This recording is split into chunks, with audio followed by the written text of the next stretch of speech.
All right, guys, so kind of to close up here, I know there's been a ton of information that you've gotten.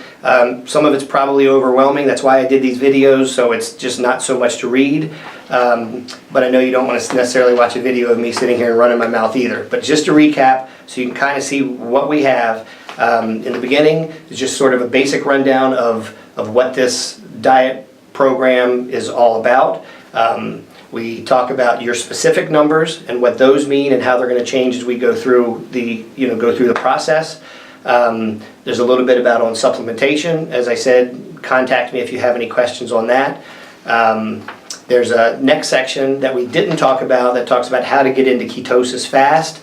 The reason I'm not doing a video on that is because when you guys are ready to go and you have everything set up and you're really ready to get started, we definitely need to talk either on the phone or through one of the video chat apps where I can literally kind of go through it step by step so you know, because it is a very important part and I don't want it to get missed here.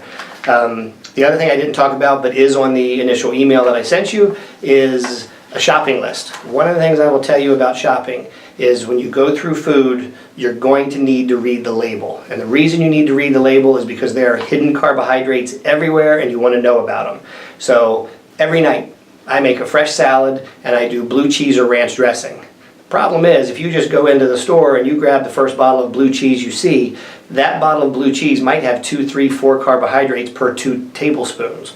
Well, because I'm trying to get a lot of fat, I'll run 4, 5 tablespoons of blue cheese on a salad every night.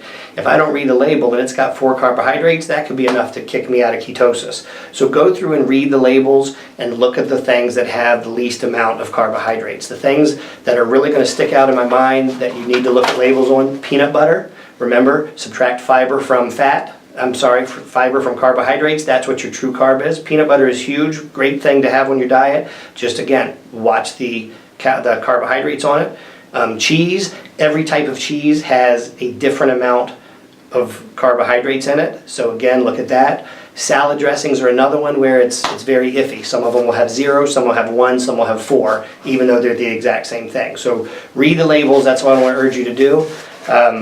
Otherwise, I think we're ready to go. I think you guys will see one of the things that I love to push is I don't want you to be hungry. I kind of think of you as instead of being an electric vehicle and we want to put a little bit of fuel in you and you're a hybrid and we want to kind of coast you around and get you around the city and get the best gas mileage, I look at you guys as a Ferrari. I want to fill it up with gas and I want you to stomp it and burn the tires and just take off. So what I like to tell everybody is if you're hungry, we want to feed it and fuel it. I'd rather you eat more and get in the gym and burn off what you can. So feed it and fuel it. That's what we're going to do. Call me if you have any questions. Let's get together and I look forward to seeing all the success you're going to have.